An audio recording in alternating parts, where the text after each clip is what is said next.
ಕೂದಲು ತೆಳುವಾಗುತ್ತಿದೆಯೇ? ಈ ಗಿಡಮೂಲಿಕೆಗಳು ನಿಮ್ಮ ಕೂದಲಿಗೆ ಹೊಸ ಜೀವ ನೀಡಬಹುದು. ಇತ್ತೀಚಿನ ದಿನಗಳಲ್ಲಿ ಕೂದಲು ಉದುರುವುದು ಮತ್ತು ತೆಳುವಾಗುವುದು ಸಾಮಾನ್ಯ ಸಮಸ್ಯೆಯಾಗಿದೆ. ಬದಲಾಗುತ್ತಿರುವ ಜೀವನ ಶೈಲಿ, ಒತ್ತಡ, ಪೋಷಕಾಂಶಗಳ ಕೊರತೆ, ಅತಿಯಾದ ಕೆಮಿಕಲ್ ಉತ್ಪನ್ನಗಳ ಬಳಕೆ ಮತ್ತು ಸರಿಯಾದ ಆರೈಕೆಯ ಕೊರತೆಯಿಂದ ಈ ಸಮಸ್ಯೆ ಹೆಚ್ಚಾಗುತ್ತಿದೆ. ಆದರೆ ಕೆಲವು ನೈಸರ್ಗಿಕ ಗಿಡಮೂಲಿಕೆಗಳು ಕೂದಲಿನ ಆರೋಗ್ಯವನ್ನು ಕಾಪಾಡಿಕೊಳ್ಳಲು ಸಹಾಯ ಮಾಡಬಹುದು. ಮೊದಲನೆಯದಾಗಿ ರೋಸ್ಮೆರಿ.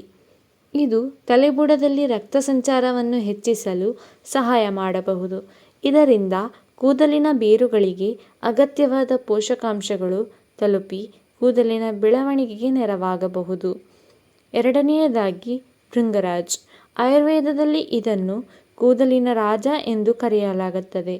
ಇದು ಕೂದಲು ಉದುರುವಿಕೆಯನ್ನು ಕಡಿಮೆ ಮಾಡಲು ಮತ್ತು ಕೂದಲಿನ ಆರೋಗ್ಯವನ್ನು ಸುಧಾರಿಸಲು ಸಹಕಾರಿ ಎಂದು ಹಲವು ಅಧ್ಯಯನಗಳು ಸೂಚಿಸಿವೆ. ನೆಲ್ಲಿಕಾಯಿ ಕೂಡ ಕೂದಲಿನ ಅತ್ಯುತ್ತಮ ಸ್ನೇಹಿತ. ಇದರಲ್ಲಿ ವಿಟಮಿನ್ ಸಿ ಸಮೃದ್ಧವಾಗಿದ್ದು ಕೂದಲಿನ ಬೇರುಗಳನ್ನು ಬಲಪಡಿಸಲು ಸಹಾಯ ಮಾಡಬಹುದು. ಆದರೆ ಗಿಡಮೂಲಿಕೆಗಳನ್ನು ಬಳಸುವುದಷ್ಟೇ ಸಾಕಾಗುವುದಿಲ್ಲ.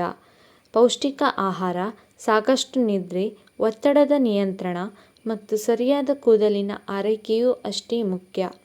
ಕಬ್ಬಿಣ, ಪ್ರೋಟೀನ್ ಮತ್ತು ವಿಟಮಿನ್ಗಳ ಕೊರತೆಯಿದ್ದರೂ ಕೂದಲು ತೆಳುವಾಗಬಹುದು. ಗಮನದಲ್ಲಿಡಿ, ಯಾವುದೇ ಗಿಡಮೂಲಿಕೆ ಒಂದು ರಾತ್ರಿಯಲ್ಲಿ ಅದ್ಭುತ ಫಲಿತಾಂಶ ನೀಡುವುದಿಲ್ಲ. ನಿಯಮಿತ ಆರೈಕೆ ಮತ್ತು ಆರೋಗ್ಯಕರ ಜೀವನ ಶೈಲಿಯೊಂದಿಗೆ ಮಾತ್ರ ಉತ್ತಮ ಫಲಿತಾಂಶ ಕಾಣಬಹುದು. ಹೀಗಾಗಿ ಕೂದಲು ತೆಳುವಾಗುವ ಸಮಸ್ಯೆಯಿಂದ ಬಳಲುತ್ತಿದ್ದರೆ ಈ ನೈಸರ್ಗಿಕ ಗಿಡಮೂಲಿಕೆಗಳನ್ನು ನಿಮ್ಮ ಹೇರ್ ಕೇರ್ ರುಟೀನ್ನಲ್ಲಿ ಸೇರಿಸಿ ಮತ್ತು ಆರೋಗ್ಯಕರ ಕೂದಲಿನತ್ತ ಹೆಜ್ಜೆ ಇಡಿ.